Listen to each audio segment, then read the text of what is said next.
오늘은 추수감사주일입니다. 추수감사주일은 원래 미국을 개척했던 청교도들이 이제 1년 동안 드린 농사를 수확한 다음에 하나님께 감사 예배를 드렸던 데서 유래했고요.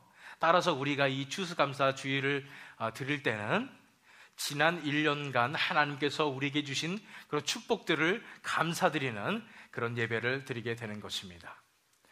지난 1년을 되돌아볼 때 우리에게 얼마나 큰 축복이 있었는지 모르겠습니다. 얼마나 감사한 일이 많은지 모르겠습니다. 특별히 이 월넛크릭 하나교회를 바라보게 될 때 저는 정말로 하나님께 감사드립니다. 우리가 개척한 지 1년 3개월 정도 되었습니다. 그렇지만은 그 가운데서 세상에 말하는 엄청난 수적인 부흥이 이루어지거나 그런 것은 아니지만은 이 과정 가운데 하나님께서 우리를 이끄셨다는 그 확신이 저에게 있기에 너무나 하나님께 감사합니다. 하나님께서 처음에는 제가 정말 하나님의 뜻을 받아서 이곳에 교회를 개척했을 때까지만 해도 단 한 가지밖에 없었어요. 예수 그리스도의 복음을 전하자, 이거밖에 없었습니다. 세상적으로 봤을 때는 정말 이 사람이 비전도 없고 계획도 없고 이런 사람이다, 이런 생각을 들 정도로 저는 복음만 전하려고 했는데 하나님께서 한 걸음 한 걸음 하나님께서 원하시는 방향으로 인도하시는 것을 경험하게 되었습니다. 이제 뒤돌아보니까 우리 교회의 모습이 하나님께서 원하시는 모습으로 어느 정도 이제 자리를 잡아가고 있구나 하는 것을 보게 되었습니다. 또한 제가 어제 또 세례 교육을 준비하면서 갑자기 하나님 앞에 감사드리는 일이 있었습니다. 왜냐하면 하나님께서 우리 교회를 어떤 방향으로 이끌어 가실지를 저에게 보여주신 것 같았어요. 그 비전의 모습이 보여졌습니다. 하나님께서 분명히 이 교회를 이끌고 계시고 이 교회를 통해서 많은 영향력을 끼치는 그런 교회가 되게 하나님께서 해주시고 계십니다. 너무나 감사하고 특별히 감사한 것은 또 여러분들 한 분 한 분의 삶을 보면서 제가 여러분들에게 많은 대화를 여러분과 나눠본 것은 아니지만은 여러분 속에서 역사하시는 하나님을 볼 수가 있습니다. 하나님을 갈망하며 하나님께서 하나님을 만나기 원하는 이런 마음들을 가진 여러분들을 하나님께서 축복하고 계심을, 하나님께서 이끌고 계심을 저는 믿습니다. 우리의 삶 속에서 뒤돌아볼 때 하나님께서 우리를 이끌고 계십니다. 하나님께서 붙잡고 계십니다. 하나님께서 우리의 마음을 열어주시고 하나님의 은혜를 베풀고 계십니다. 그것만 생각해도 우리는 너무나 감사한 한 해가 아니었나, 이렇게 생각하는 것입니다. 그런데 우리가 우리 주위를 돌아보게 될 때, 우리 세상을 돌아보게 될 때 그 현실이 그렇게 희망적이지만은 않습니다. 세계 경제가 침체된 것이 하루 이틀의 일이 아닙니다. 벌써 수년째 계속되고 있습니다. 경기가 안 좋으니까 스몰 비즈니스 하는 분들이 굉장히 많이 고생하고 계십니다. 도대체 언제 끝날 것인가 희망도 사실은 거의 보이지가 않습니다. 뿐 아니라 이런 경제적인 어려움뿐 아니라 건강에 문제가 있으신 분들도 많고 또한 자연재해 때문에 희생당하는 사람들도 많고 이런 모습을 보면서 정말 전 세계적으로 어렵구나, 이런 생각을 하게 됩니다. 분명히 저는 믿습니다. 이렇게 세계적인 어려움이 찾아오는 것은 그냥 우연이 아니다라고 저는 믿습니다. 교회 사적으로 봤을 때 이러한 어려움이 찾아올 때는 어떤 때냐면 하나님께서 회복시키시고 우리를 하나님께로 이끄시고 부흥시키시고 각성시키시기 위해서 하나님께서 이러한 일들을 벌이시는 때가 많습니다. 분명히 우리에게도 하나님께서 우리가 영적으로 회복되며 우리가 영적으로 각성하는 그런 비전을 주실 줄 믿습니다. 어쨌든 간에 우리의 이런 현실들이 어렵기 때문에 우리는 많이 좌절하고 힘들 수가 있습니다. 그런데 성경에 보니까 범사에 감사하라 말씀하시는 것입니다. 모든 상황 속에서 하나님께 감사할 수 있어야 한다고 하는 것입니다. 고난당하는 것을 기뻐해야 한다고 말씀하시는 것입니다. 과연 어떻게 우리가 이런 고난 중에서 감사하고 기뻐할 수 있을까요? 진정한 크리스찬들은 고난 가운데서도 감사할 수 있어야 되는데 그러한 감사가 어떻게 우리 삶 속에서 나타날 수 있을까요? 이것을 오늘 말씀을 통해서 하나님께서 저와 여러분에게 주실 줄 믿습니다. 그 답을 주실 줄 믿습니다. 많은 분들이 고난을 당하고 있을 줄 믿습니다. 그 고난 속에서 어떻게 우리가 진정으로 감사할 수 있는지 우리가 이 말씀을 통해서 깨닫고 하나님 앞에 감사하는 저와 여러분이 될 줄 믿습니다. 그래서 오늘은 고난 중에 감사라는 제목으로 본문 말씀인 하박국 3장 17절로 19절의 말씀을 통해서 하나님께서 저와 여러분에게 주시는 말씀을 함께 나누도록 하겠습니다. 이 하박국 선지자가 바벨론에 멸망하기 직전인 남유다 백성들에게 선포한 말씀입니다. 바벨론이 와서 유다 땅을 황폐시킬 것이다 라는 그런 예언이에요. 그래서 본문 말씀 바로 직전에 하박국 3장 16절 말씀을 제가 읽겠습니다. 내가 들었으므로 내 창자가 흔들렸고 그 목소리로 말미암아 내 입술이 떨렸도다.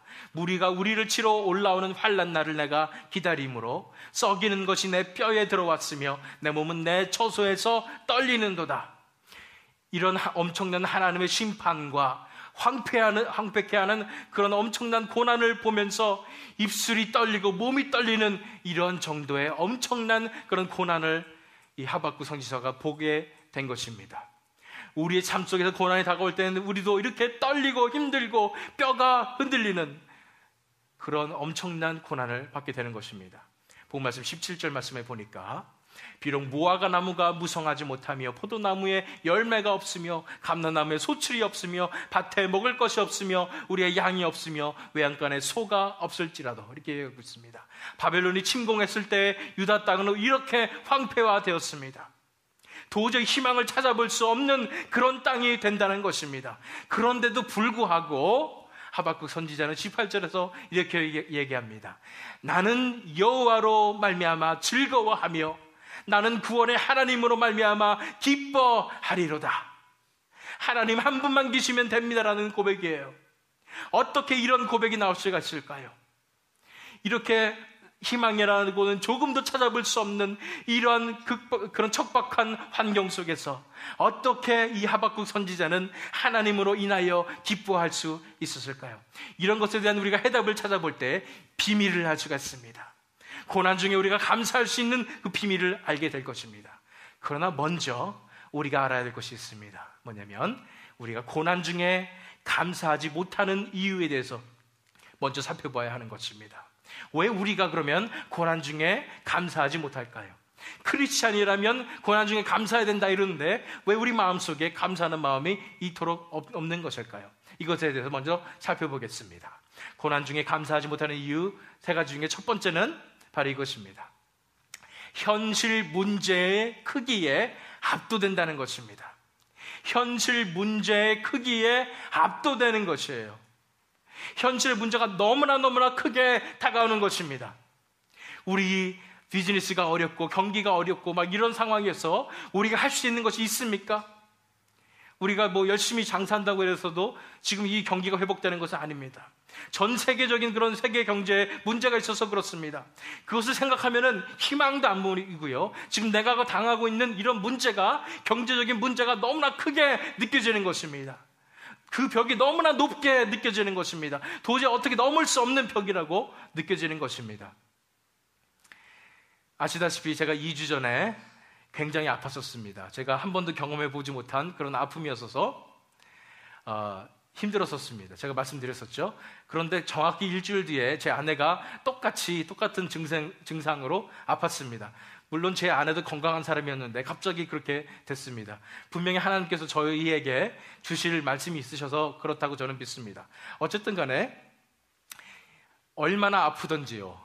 너무나 아프니까 무서웠습니다. 떨렸습니다. 이러다 정말 죽는 게 아닌가 이런 생각이 들었습니다. 그러면서 제가 말씀드렸듯이 몸이 아프신 분들은 정말로 고생하시는 분들이구나. 그분들을 위해서 내가 기도해야 되겠다 이런 생각이 들었는데요. 이런 실제적인 그런 고난이 닥쳐오니까 이 고난의 크기에 압도되는 것입니다. 무서워하는 것입니다. 떠는 것입니다. 그렇기 때문에 고난 중에 감사하기가 힘듭니다. 다른 생각 나지 않아요. 무서운 거예요. 떨리는 거예요. 어떡하지? 이렇게 되는 것입니다. 그런데 이 고난 중에 우리가 기억해야 될 것이 있습니다. 그 현실의 크기가 얼마나 크든지 간에 그 고난이 얼마나 우리에게 그 고통이 얼마나 우리에게 크게 다가오든지 간에 하나님과 비교해서는 아무것도 아니라는 사실을 알아야 하는 것입니다. 하나님은 우주보다 크신 분이십니다. 여러분들 우주가 얼마나 큰지 아십니까? 아무도 모릅니다. 그토록 큰 우주입니다. 그 우주를 주관하시고 창조하신 분이 바로 하나님이십니다. 그 하나님 앞에서 우리 현실의 이 괴로움은 아무리 커 보일지라도 아주 조그맣게 보일 수밖에 없는 것입니다. 우리가 하나님을 바라보게 될 때에 우리 현실의 벽이 얼마나 높을지라도 하나님은 저 위에 계시는 것입니다. 우리가 하나님을 바라보게 될 때에 현실의 문제의 크기에 압도되지 않습니다. 우리가 현실의 문제의 크기에 압도될 때에는 고난 중에 감사할 수가 없습니다. 그런데 우리가 눈을 들어서 하나님을 바라보게 될 때에, 하나님의 그 크심을 바라보게 될 때, 그 현실을 이기실 수 있는 하나님을 우리가 믿게 될 것입니다. 고난 중에 감사하지 못하는 이유 세 가지 중에 두 번째는 뭐냐면 현실의 문제에 파묻혀 있다는 것입니다. 현실의 문제 속에 파묻혀 있어서 그렇다는 것입니다. 이런 현실의 고통이 다가오고 고난이 다가오니까, 어려움이 다가오니까 우리가 그 문제에만 집중하고 있는 것입니다. 우리 안에 정말 경제적인 문제가 다가오니까 정말 렌트도 못 내고 유틸리티도 못 내고 이런 상황이 오다 보니까 어떻게 돼요? 어떻게 하면 이 문제를 해결할 수 있을까? 해결책의 골머리를 앓고 있는 것입니다. 그것에 모든 에너지를 집중하고 있는 것입니다. 제가 아프고 또 제 아내가 지난주간에 아프니까 어떻게 해야지? 그러면서 어떻게 해야 약을 먹으면은 나을 수 있을까? 그랬는데 제 아내의 문제점이 뭐였냐면은 물만 먹어도 토하는 것입니다. 그래서 약을 먹을 수가 없는 상황인데 열은 심하게 나죠. 약은 못 먹죠. 그리고 뭐 병원 갈 수 있는 형편은 안 되죠. 그러니까 이게 큰일 난 거예요. 그 기억은 안 나는데 그 마지막 고비 때 제 아내가 저를 붙잡고 그러더라고요. 살려주세요 이러더라고요. 그래서 남편으로서 뭔가를 해줘야 되는데 어떻게 할 수가 없더라고요. 그 순간 어떤 방법도 없다는 생각이 들고 하나님께서만 구실 수가 있구나 생각이 들었습니다. 제가 목사인데 이렇게 기도를 건성으로 했었습니다. 그래서 이제는 하나님의 능력만 믿을 수밖에 없구나 그러면서 붙잡고 2시간 동안 간절히 치유 기도를 했습니다. 그런데 진짜 놀라운 사실은 정말 아무런 방법이 없으니까 하나님께서 그 기도를 들어주시고 열을 내려가게 해주시고 낫게 해주시더라고요. 그 역사를 경험하면서 우리가 현실의 문제에서 우리가 해결해보겠다고 아등바등 우리가 뭔가 해보겠다고 그렇게 나설 것이 아니라 그 현실을 이기시는, 현실보다 더 크신 하나님을 바라봐야 되는 것이구나 하는 것을 깨달았습니다. 우리가 그 문제에 파묻혀서 온갖 에너지를 현실을 문제를 해결하는 데 집중할 것이 아니라 그 에너지를 하나님을 바라보는 것에 집중하십시오. 하나님과의 관계 속에 집중하십시오. 왜냐하면 하나님께 키가 있기 때문입니다. 하나님께 앤서가 있기 때문입니다. 우리가 현실의 문제에 파묻혀서 우리 모든 에너지를 어떻게 해야지 하지 마시고 이제는 눈을 들어서 하나님을 바라보시고 하나님께만 집중할 때에 하나님께서만 주실 수 있는 놀라운 기적으로 우리에게 역사해 주실 줄 믿습니다. 세 번째 이유는 뭐냐면 바로 깊은 자기 연민에 빠져있기 때문입니다. 깊은 자기 연민에 빠져있기 때문입니다. 이런 어려움을 당하면서 주변 사람들을 돌아봐요. 그랬더니 주변 사람들은 어떻게 또 잘 먹고 잘 사는 것 같아요. 그러니까 자기 문제 속에서 내가 세상에서 제일 불쌍한 사람이라는 생각이 드는 것입니다. 열등의식도 갖게 되는 것입니다. 억울하다는 생각이 드는 것입니다. 왜 나만 이런 생각이 드는 것이에요. 그래서 아무도 나를 돌봐주지 않고 아무도 나를 사랑해주지 않기 때문에 나라도 나를 챙겨야지 이런 생각이 들면서 내 자신을 불쌍하게 생각하는 것입니다. 이 자기 연민의 근본적인 그런 심리학적인 동기가 뭐냐면 자기 사랑입니다. 자기를 너무 사랑하니까 자기 연민을 가지는 거예요. 내가 불쌍하다, 내가 힘들다 이런 생각이 드는 것입니다.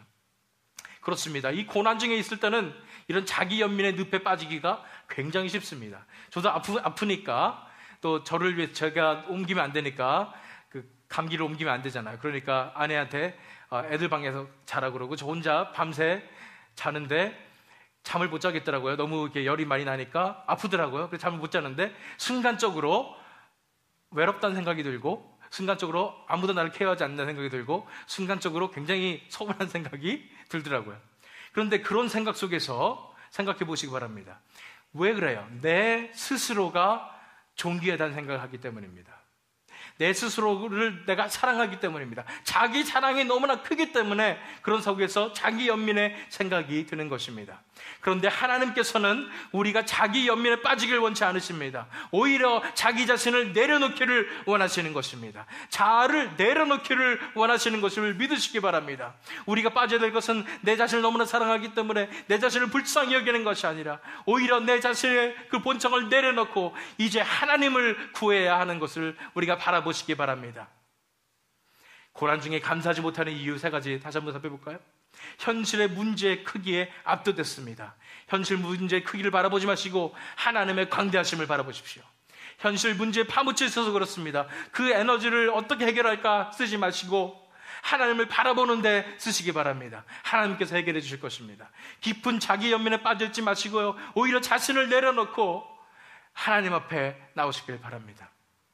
그런데 이렇게 우리가 고난 중에 감사하지 못하는 그런 이유 중에 근본적인 이유가 있습니다. 이런 3가지 증상이 나타나는 근본적인 이유가 있어요. 그 근본적인 이유가 무엇일까요? 그것은 바로 자아와 세상이 하나님을 대신하고 있기 때문입니다. 우리의 자아와 세상이 하나님을 대신하고 있기 때문입니다. 이 말이 무슨 말이냐면, 우리가 하나님을 섬길 때 어떻게 섬깁니까?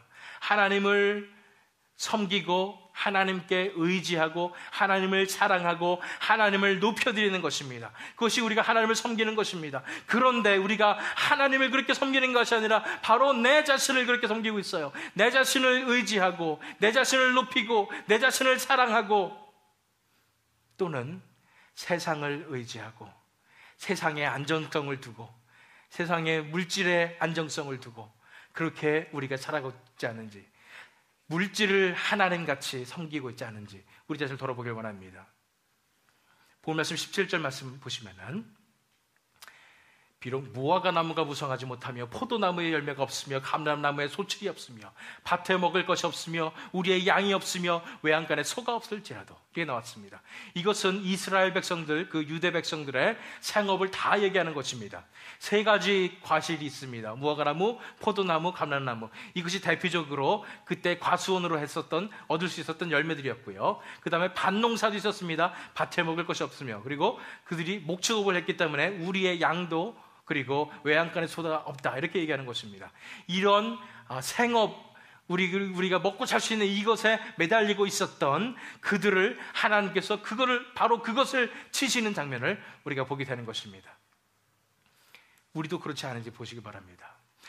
하나님을 믿고 의지하고 섬기고 사랑하고 높여드려야 되는 우리가 의지하고 있었던 것이 혹시 물질이 아니었는지, 물질이 있으면 우리가 감사하고 행복하다가 없으면은 우리가 완전히 무너지지 않는지, 물질을 의지하고 사랑하고 섬기지 않았는지, 또는 내 자신을 사랑하고 의지하고 섬기지 않았는지를 우리가 돌아봐야 하는 것입니다. 누가복음 16장 13절 말씀에 예수님께서 이렇게 말씀하셨습니다. 집 하인이 두 주인을 섬길 수 없나니 혹 이를 미워하고 저를 사랑하거나 혹 이를 중히 여기고 저를 경히 여길 것임이니라. 너희는 하나님과 재물을 겸하여 섬길 수 없느니라, 이렇게 말씀하시는 거예요. 집 하인이 두 주인을 섬길 수 없다는 것입니다. 마찬가지로 하나님도 사랑하고 내가 재물도 사랑하겠다, 이렇게 얘기할 수가 없다는 것입니다. 하나님이면 하나님, 재물이면 재물인 것입니다. 나는 하나님도 좀 믿고 재물도 좀 믿는 사람이야, 이렇게 말하면 안 된다는 것입니다. 아니에요. 하나님께서는 100%를 원하시는 것을 믿으시기 바랍니다. 하나님 대신에 내가 정말로 재물을 의지하고 있지 않는지, 정말 돈이 있으면 내가 안정성이 있고 내가 힘차게 살아갈 수 있고 괜히 어깨가 펴지고 잘 살 수 있고, 돈 없으면 움츠러들고 나는 세상에서 제일 비참한 사람이고 우울증에 빠지고, 이런 것이 아니라 하나님만을 우리가 진짜 하나님답게 우리가 섬겨야 하는 것입니다. 고난 중에 감사하지 못하는 근본적인 이유가 바로 자아와 세상이 하나님을 대신하고 있기 때문입니다. 그렇다면 어떻게 그러면은 우리가 고난 중에 감사할 수 있을까요? 우리가 시선을 이런 세상과 자아에서부터 하나님께로 돌릴 때 고난 중에도 감사할 수 있습니다. 우리는 우리 시선이 지금 우리의 자아에 있습니다. 우리 자신에 있습니다. 세상에 있습니다. 이 현실에 있습니다. 고난의 어려운 현실 가운데 있습니다. 거기에만 바라보고 있으니까 우리가 감사할 수가 없습니다. 왜냐하면 고난은 우리의 자아를 무너뜨리는 것이고요, 고난은 우리의 세상을 무너뜨리는 것이기 때문입니다. 고난이 다가올 때 완전히 무너지는 거예요. 꽉 붙잡고 있었던 그것이 무너지는 것입니다. 내 자신이 무너지는 것이고, 세상이 무너지고, 물질이 무너지고, 건강이 무너지기 때문에 고난 가운데 흔들릴 수밖에 없고 무너질 수밖에 없습니다. 그런데 그 시선을 세상과 자아에서 누구한테 돌려요? 하나님께 돌릴 때에 고난 중에도 우리가 감사할 수 있는 것입니다. 사면초가라고 하지요. 사방이 막혔다는 것입니다. 그런 어려운 상황 속에서 한 군데는 뚫려 있다고 그러죠. 어디입니까? 하늘입니다. 하늘은 뚫려 있습니다. 우리가 그런 사면초가의 상황 속에서 하나님을 바라보게 될 때 우리가 고난 중에서도 감사할 수 있는 것입니다. 복음 말씀 17절 말씀 보세요. 비록 무화과 나무가 무성하지 못하며, 얼마나 부정적인 진술이 많아요. 포도나무에 열매가 없으며, 감람나무에 소출이 없으며, 밭에 먹을 것이 없으며, 우리의 양이 없으며, 외양간에 소가 없을지라도 그랬습니다. 우리가 현실을 바라보게 될 때는, 자아와 세상을 바라보게 될 때는, 고난이 닥쳐올 때 이러한 부정적인 것밖에 없습니다. 우리가 넘어질 수밖에 없습니다. 우리가 우울해질 수밖에 없는 것이에요. 그런데 18절 말씀에 나는 여호와로 말미암아 즐거워하며 나는 구원의 하나님으로 말미암아 기뻐하리로다. 우리 시선이 하나님께로 가 있을 때는 우리가 즐거운 것밖에 없습니다. 즐겁고 기쁜 것입니다. 이것을 아셔야 돼요. 그 비밀입니다. 우리가 시선을 세상과 자아에서 하나님께 돌릴 때에 고난 중에도 감사할 수 있는 것입니다. 우리가 시선을 우리 현실의 문제에 우리가 고정했을 때는, 아등바등 어떻게 우리가 해보려고 했을 때는 결코 문제가 해결될 수 없습니다. 왜냐하면 하나님께서 허락하시는 그 고난은 우리의 능력보다 훨씬 더 큰 것이기 때문입니다. 우리의 힘으로 발버둥 쳐도 어떻게 할 수 없는 그런 고난일 것이기 때문입니다. 다시 말해서, 그럼 하나님께서 이 고난을 왜 나에게 허락하시느냐 하면은 내가 내려놓을 것이 있다는 것을 우리가 인정해야 되는 것입니다. 내가 지금 내려놔야 되는데 오히려 발버둥 치면서 꽉 붙잡고 집착해서 못 놓고 있지 않는가, 우리 자신을 돌아보길 원하는 것입니다. 믿으시기 바랍니다. 하나님께서 여러분들을 진짜로 사랑하신다면, 가짜로 말고 진짜로 사랑하신다면 여러분들을 고난 중에 거하게 하실 것입니다. 왜냐하면 그래서라도 여러분들이 자아와 세상을 내려놓기를 원하신 것이기 때문입니다. 우리가 발버둥 치면서 어떻게 해보려고 하는 것이 아니라 오히려 내 자아와 세상을 다 내려놓기를 하나님께서 지금 기다리고 계시는지도 모르겠습니다. 우리가 눈을 들어서 하나님을 바라보게 될 때, 다 내려놓고, 자아와 세상을 내려놓고 하나님을 바라보게 될 때 하나님께서 역사해 주실 것입니다. 어떻게 그러면 하나님을 바라볼 때 우리가 고난 중에서 감사할 수 있어요? 첫 번째로 하나님의 그 능력을 보고 감사할 수 있습니다. 아, 하나님만이 이 고난에서 나를 건져줄 수 있는 분이시구나 하기 때문에 우리가 감사할 수 있고요. 또 하나는 더 깊은 측면으로 들어갔을 때는 이 고난을 허락하신 분도 하나님이시구나. 하나님께서 나를 다루시기 위해서, 내가 아직도 붙잡고 있었던, 집착하고 있었던 이런 자아와 세상을 내려놓게 하시기 위해서 하나님께서 나를 사랑하시기 때문에 이런 일도 허락하셨었구나라는 것을 인정하기 때문에 우리가 우리 시선을 하나님께 돌릴 때에 고난 중에도 감사할 수 있는 것입니다. 우리가 할 것은 바로 하나님의 하나님됨을 우리가 인정해야 됩니다. 시편 46편 10절 말씀이에요. 이르시기를 너희는 가만히 있어 내가 하나님됨을 알지어다. 내가 문 나라 중에서 높임을 받으리라. 내가 세계 중에서 높임을 받으리라 하시도다. 우리가 할 것은 발버둥 치면서 어떻게 우리가 이걸 할까 이런 것이 아니라 하나님의 하나님됨을 인정하는 것입니다. 하나님이 거기 계십니다. 그 하나님이십니다. 그 하나님 앞에 우리가 잠잠해야 하는 것입니다. 우리가 시선을 세상과 자아에서 하나님께 돌릴 때에 고난 중에 하나님께 감사드릴 수 있습니다. 그렇다면 어떻게 구체적으로 이제는 어떻게 우리가 하나님께 우리 시선을 돌려드릴 수 있는지, 그 부분에 대해서 우리가 함께 살펴보도록 하겠습니다. 고난 중에 하나님을 바라보는 세 가지 단계에 대해서 함께 살펴보도록 하겠습니다. 우리가 고난 중에 하나님을 바라봐야지 우리가 고난 중에 감사할 수 있습니다. 그러면 어떻게 실제적으로 구체적으로 하나님을 바라볼 수 있는지를 이 본문 말씀의 하박국의 경우를 통해서 우리가 함께 살펴보도록 하겠습니다. 먼저 18절 말씀을 보시면은 나는 여호와로 말미암아 즐거워하며, 이렇게 하박국 선지자가 얘기했습니다. 17절 말씀과 정반대입니다. 이런 심판의 고통 속에서, 모든 것이 황폐화된 이 고통 속에서 즐거워할 수 있는 거리를 하나 찾았는데, 하박국 선지자가 바로 이것입니다. 여호와로 말미암아 즐거워하며. 여호와는 여러분 아시다시피 하나님의 이름입니다. 하나님으로 말미암아 즐거워한다는 것입니다. 여기에 하나님께서 나를 지켜주셔서, 하나님께서 나에게 축복을 주셔서, 하나님께서 나를 도와주셔서 이런 것으로 즐거워한다고 얘기합니까? 아닙니다. 뭐예요? 나는 여호와로 말미암아 즐거워한다고 그랬습니다. 하나님 그 자체로 인하여 즐거워한다고 그랬습니다. 하나님의 그 존재 자체로 즐거워하는 것입니다. 하나님 자체를 즐거워하는 것입니다. 우리가 첫 번째 해야 될 것은 하나님의 존재와 하나님의 임재를 즐거워하십시오라는 것입니다. 하나님을 있는 모습 그대로 하나님 그 존재를 즐거워하고, 하나님이 나를 만나주시는 그 임재를 즐거워하는 것입니다. 하나님의 존재를 즐거워한다는 것은 다른 점 뭐냐면, 우리가 어렸을 때 아이들이 아빠 손을 바라봅니다. 아빠가 어디 갔다가 오면은 아빠가 뭐 사왔을까, 아빠 손을 바라보잖아요. 그것이 아니라 뭔가 해줄까, 하나님이 뭔가 내 인생에 있어서 뭔가를 해줄까, 이런 것을 바라는 것이 아니라 하나님의 얼굴을 바란다는 것입니다. 어린아이들은 엄마가 전부잖아요. 엄마가 뭘 해줘서라기보다는 엄마 그 존재 자체를 즐거워하는 것이고 바라는 것입니다. 만약 엄마가 없다면 그 아이는 너무나 불안해할 것입니다. 엄마만 있으면 그 아이는 세상을 얻은 것 같습니다. 이런 어린 아이처럼 우리가 하나님의 그 존재 자체를 즐거워하며 기뻐할 수 있어야 하는 것입니다. 하나님의 존재가 왜 우리에게 기쁨이 되나요?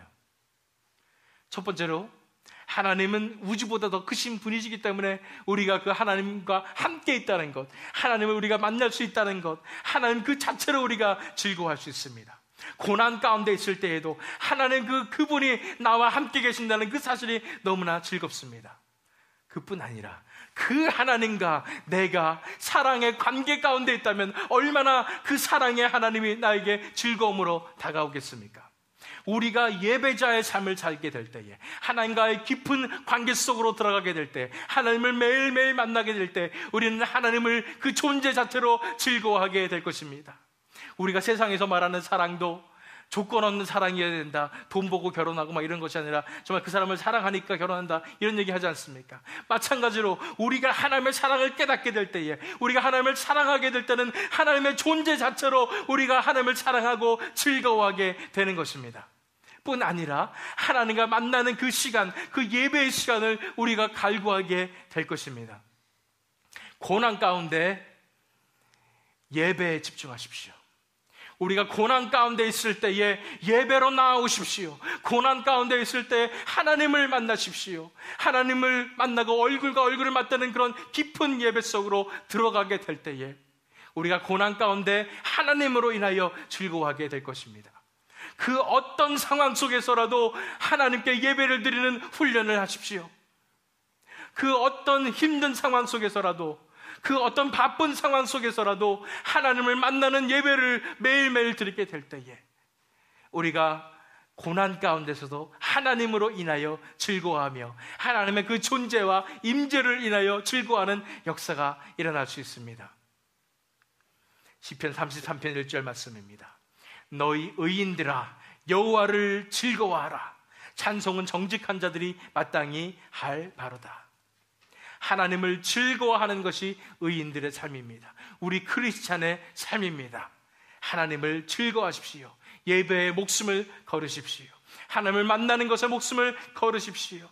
고난 가운데서 하나님을 만나십시오. 예배하십시오. 하나님 만나는 예배에 목숨 거십시오. 그것이 첫 번째 단계고요. 두 번째 단계를 보기 위해서 복음 말씀 18절 하반절 말씀 보겠습니다. 나는 여호와로 말미암아 즐거워하며 그랬죠. 그 다음에 나의 구원의 하나님으로 말미암아 기뻐하리로다, 이렇게 말씀하셨어요. 구원의 하나님으로 말미암아 기뻐하리로다. 이때는 이런 바벨론의 그런 황폐함이 이루어지기 전입니다. 당연히 이 구원의 하나님을 경험하기 전인데, 하박국 선지자는 구원의 하나님으로 말미암아 기뻐하리로다라고 얘기하는 것입니다. 나를 구원하실 하나님을 믿는 것입니다. 어떠한 고난이 나에게 다가와도, 어떠한 심판의 고통이 나에게 다가와도 하나님께서는 결국은 나를 구원하실 것이라는 그런 믿음이 있었기 때문에 이러한 그런 구원의 하나님으로 말미암아 기뻐하리로다는 그런 고백을 할 수 있었던 것입니다. 두 번째 우리가 해야 될 단계는 이것입니다. 하나님의 구원의 사랑에 감사하십시오. 하나님의 구원의 사랑에 감사하십시오. 두 가지 의미를 가지고 있습니다. 어떻게 구원의 사랑에 감사하냐? 첫 번째는 우리가 고난 속에 있을 때라도 하나님께서 나를 구원하실 것이라는 그런 믿음으로 감사라는 것입니다. 그러나 그것보다 더 중요한 사실은 이것입니다. 그 어떤 고난 속에서도 하나님께서 나를 구원하셨음에 감사라는 것입니다.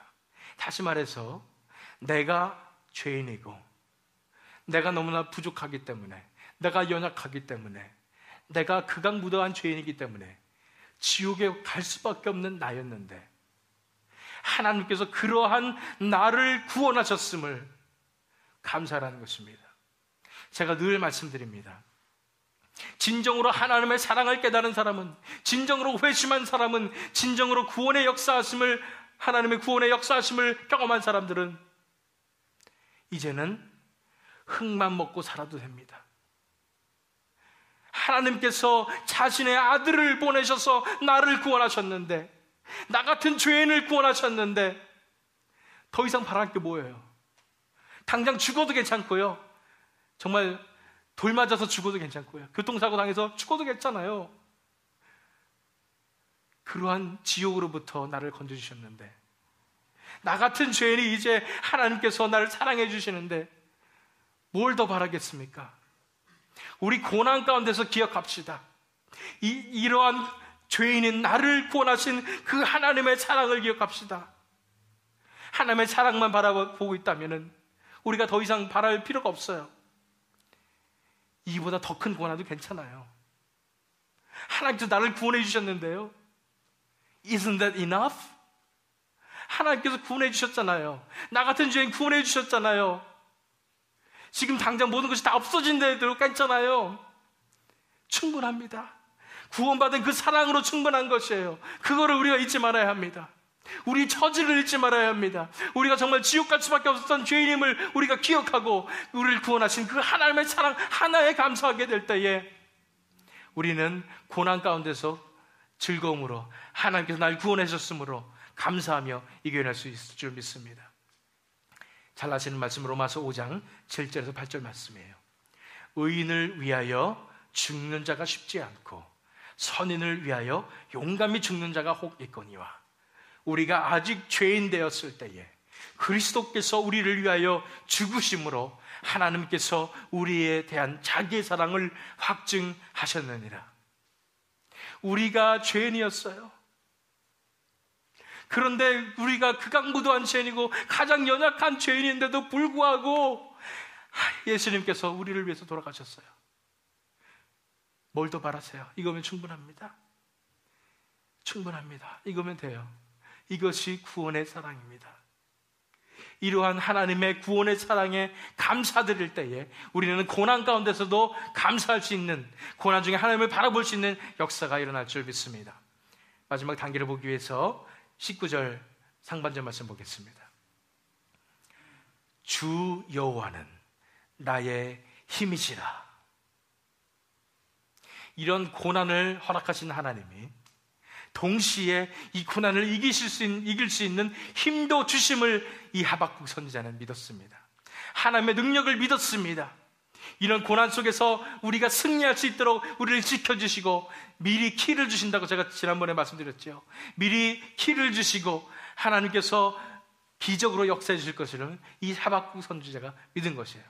우리가 해야 될 일은 뭐냐면 승리를 주시는 하나님의 능력을 믿으십시오라는 것입니다. 우리에게 승리를 주시는 하나님의 능력을 믿으시길 바랍니다. 이런 고난 가운데 있지만은 우리는 승리하게 될 것입니다. 하나님께서 우리에게 승리를 주실 것입니다. 이 고난들을 다 이겨내게 하실 것입니다. 왜냐하면은 우리는 부족하지만은, 우리 너무나 힘이 없지만은 하나님께서, 이 천지를 다스리시는 그런 하나님께서 우리를 붙잡아 주시고 하나님께서만 하실 수 있는 그 기적으로 우리를 지켜주실 것이기 때문입니다. 그렇기 때문에 고난 가운데 우리가 믿어야 될 것은 바로 승리를 주시는 하나님의 능력을 믿어야 하는 것입니다. 우리가 승리를 주시는 하나님의 능력을 믿게 될 때에 우리가 고난 가운데서도 감사할 수 있습니다. 로마서 8장 35절 37절 말씀이에요. 누가 우리를 그리스도의 사랑에서 끊으리요? 환난이나 곤고나 박해나 기근이나 적신이나 위험이나 칼이랴. 37절 말씀에 그러나 이 모든 일에 우리를 사랑하시는 이로 말미암아 우리가 넉넉히 이기느니라. 우리에게 환난이 다가오고 곤고가 다가오고 박해가, 기근이, 적신이, 위험이나 칼이 다 다가올지라도 우리는 믿을 수 있습니다. 왜요? 이 모든 일에 우리를 사랑하시는 이로 말미암아 우리가 넉넉히 이길 수 있기 때문입니다. 우리가 이 현실을 바라보지 않고 눈을 들어 하나님을 바라보게 될 때, 우리 시선을 하나님께로 고정시킬 때에 하나님께서 우리로 이기게 하실 것입니다. 어떤 하나님이에요? 승리의 하나님께서, 역전승의 하나님께서 이 고난 가운데 우리가 끝까지 견디게 하시고 끝까지 승리하게 해주실 것입니다. 그 하나님의 능력을 믿을 때에 우리가 고난 중에 하나님을 바라볼 수 있고, 우리가 이렇게 고난 중에 하나님을 바라볼 때에 우리가 고난 중에도 감사할 수 있는 것입니다. 하나님의 존재와 임재를 즐거워하십시오. 하나님의 있는 모습 그대로 하나님을 만나는 것을 즐거워하십시오. 하나님의 구원의 사랑, 나 같은 죄를 구원하신 그 사랑을 감사하십시오. 나에게 끝까지 이길 수 있도록 힘을 주시고 승리를 주시는 하나님의 능력을 믿으십시오. 이럴 때 우리가 고난 중에 하나님을 바라보게 되며 우리가 고난 중에 감사할 수 있을 것입니다. 마지막 초청의 말씀을 드립니다. 오늘의 마지막 초청의 말씀은 이것입니다. 사슴과 같이 고난의 언덕을 뛰어넘어 천국의 삶으로 나오십시오 라는 것입니다. 사슴과 같이 고난의 언덕을 뛰어넘어서 천국의 삶으로 나오라는 것입니다. 본 말씀 19절 하반절 말씀 보세요. 주 여호와는 나의 힘이시라. 나의 발을 사슴과 같게 하사 나를 나의 높은 곳으로 다니게 하시리로다. 이건 시편에 나오는 말씀하고 똑같습니다. 나의 발을 사슴과 같게 하신다는 거예요. 사슴이 뛰는 거 보신 적 있으십니까? 이 비탈길을 사슴은 아주 경쾌하게 뛰어다닙니다. 그 비탈길을 우리 사람들은 헉헉대면서 고생하지만은 사슴은 경쾌하게 통통 튀어서 올라가는 것입니다.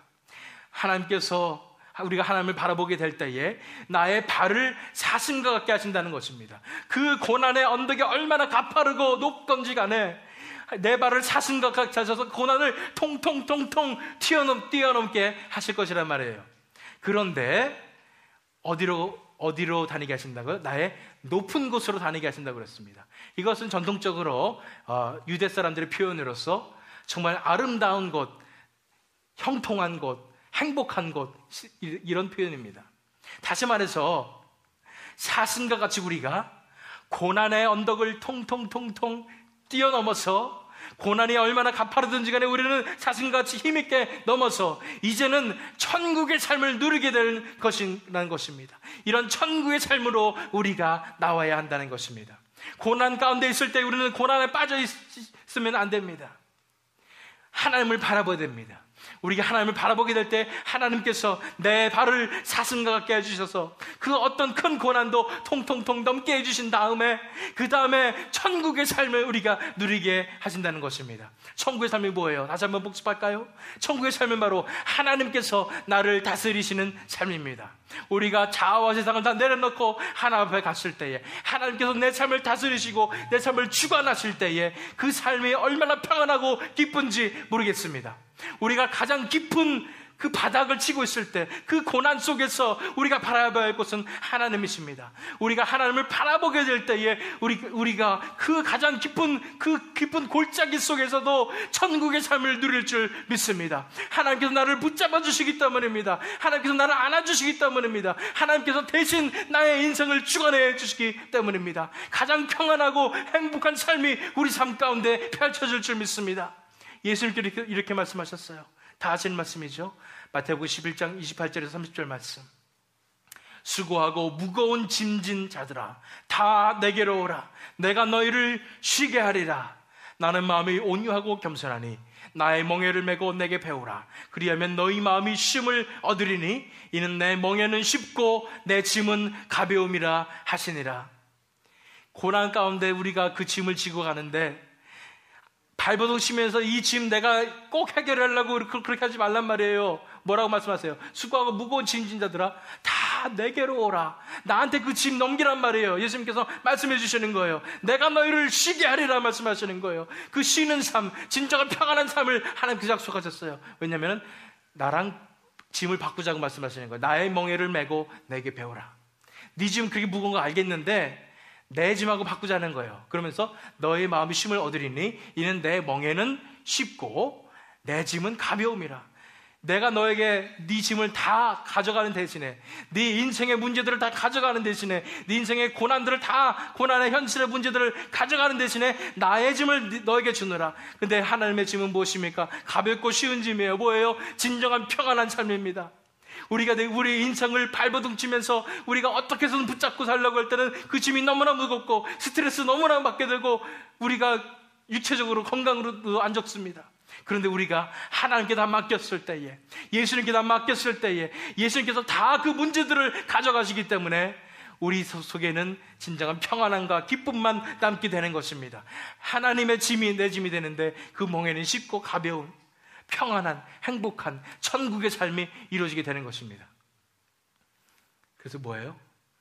마지막 초청의 말씀이 이것입니다. 사슴과 같이 고난의 언덕을 뛰어넘어서 천국의 삶으로 나오시기 바랍니다.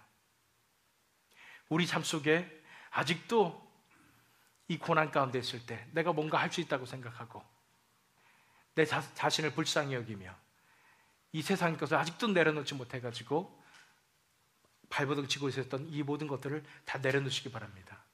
이제는 거기서 시선을 떼어서 하나님을 바라보시기 바랍니다.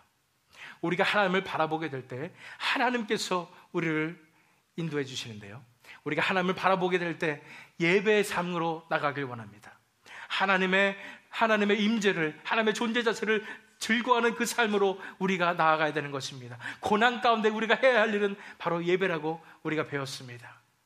뿐 아니라 나를 구원하셨던 그 나의 존재를 기억하며 나 같은 존재를 구원하신 그 구원의 사랑을 우리가 기억해야 되는 것입니다. 우리가 더 큰 고난 당해도 괜찮습니다라는 그런 믿음의 고백을 해야 하는 것입니다. 그 다음에는 우리에게 능력을 주시며 우리를 승리케 하시는 하나님의 능력을 우리가 바라보며 나가야 되는 것입니다. 그럴 때에 우리가 하나님을 바라보게 될 때 우리가 고난 가운데서 진정으로 감사할 수 있을 줄 믿습니다. 고난 가운데 이 고난을 사슴과 같이 고난의 언덕을 뛰어넘어서 이제 천국의 삶으로 나올 줄 믿습니다. 고난이 우리에게 기쁨이 될 것입니다. 고난이 우리에게 감사가 될 것입니다. 고난 가운데 있는 그 와중에서 하나님을 만나게 될 것입니다. 하나님의 사랑을 바라보게 될 것입니다. 고난 가운데 하나님을 만나시는, 그래서 천국의 삶을 누리시는, 그래서 고난이지만 고난이 아니라 축복이 되는 그 놀라운 역사를 경험하시는 저와 여러분이 되시기를, 또 이 월넛크릭 하나교회가 되기를 예수 그리스도의 이름으로 축원합니다.